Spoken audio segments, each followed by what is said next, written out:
আজকের জলসার সম্মানিত ও সুযোগ্য ও শ্রদ্ধেয় সভাপতি ও আমার সামনে বসে থাকা ভাই এবং বন্ধুরা ও আমার পর্দার আড়ালের মা এবং বোনেরা, সমস্ত প্রশংসা, সমস্ত গুণগান, সমস্ত গুণকীর্তন সেই একমাত্র মহান আল্লাহ রাব্বুল আলামিনের জন্য, যিনি আকাশ জমিন সমস্ত কিছু সৃষ্টি করেছেন।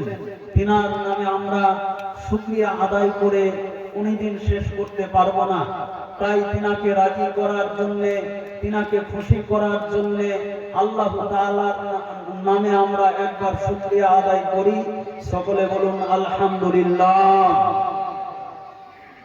তার পরাপরি যিনি ধর্মের নেতা, ধর্মের নায়ক, মায়ামিনার লাল, মরুর দুলাল জনাবে মুহাম্মদুর রাসূলুল্লাহ, বলুন সাল্লাল্লাহু আলাইহি ওয়াসাল্লাম। তিনার নামে আমরা দুরূদ শরীফ পাঠ করি। বলুন আল্লাহুম্মা সাল্লি আলাই, আল্লাহুম্মা বারিক আলাই। ভাইরা আমার, বন্ধুরা আমার, আজকে এটা একটা কোরআনের মাহফিল। আর এই কোরআনের মাহফিলে সব কিছুর ব্যবস্থা করা হয়েছে,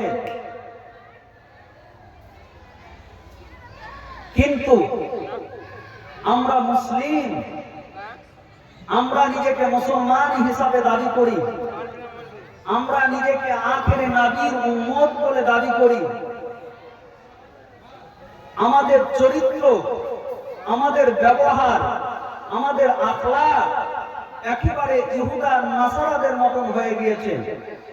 তার কারণ কেন? তার কারণ হচ্ছে যে রাস্তা পথে মাঠে ঘাটে লোকের আমাই পায় না, কিন্তু যেখানে কোরআন এবং হাদিসের আলোচনা হবে, যেখানে নবীর বয়ান